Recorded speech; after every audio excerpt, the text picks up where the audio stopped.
Missiles raining, buildings burning, people killed, critical energy infrastructure hit hard.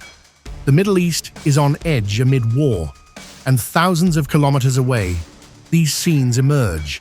Panic, chaos triggered. The impact is being felt, and it is scary.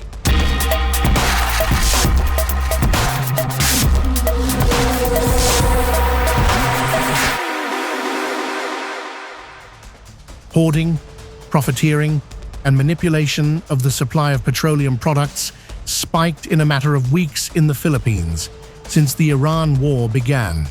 Philippine motorists queued outside gas stations in Manila on Monday afternoon to fill their tanks, a day before another set of fuel prices increased.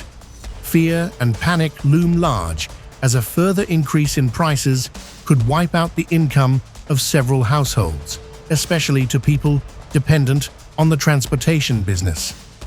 As the situation crumbled, Philippine President Ferdinand Marcos Jr.'s administration on Tuesday said it posed an imminent danger of a critically low energy supply. The move marks the country's first nationwide emergency declaration since the COVID-19 crisis in 2020, according to a report by Bloomberg. The disruption is linked to the Strait of Hormuz, a choke point for global energy supplies, where instability has rattled markets and pushed fuel costs sharply higher. Why Philippines struggling? This is primarily because the Philippines sources nearly all of its oil from the Middle East.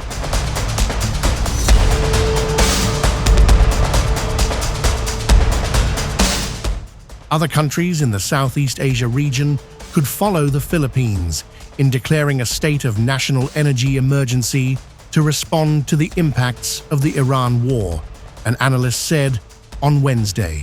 Every single day the Hormuz Strait is closed, we will still accumulate the impact of losing a significant share of the oil flow, which means that the longer the crisis goes, the deeper the problem will be for each of this government and countries.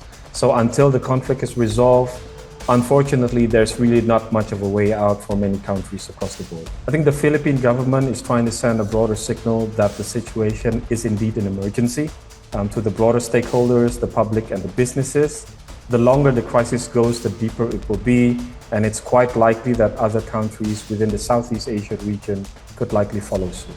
Queues were also seen at petrol stations in the Vietnamese capital, Hanoi, as drivers struggled to buy fuel after a sharp price increase. Higher prices will also hurt Southeast Asia, the world's third-largest coal-consuming region. Reports also suggest that Asian countries are turning to coal as the Iran war disrupts oil and gas shipments. Indonesia is prioritizing using its domestic supply. Thailand, the Philippines, and Vietnam are boosting coal-fired power. However, analysts argue that this could have an adverse impact on air quality in the countries. What happens next in the Middle East is being closely watched as the world faces the impact of conflict.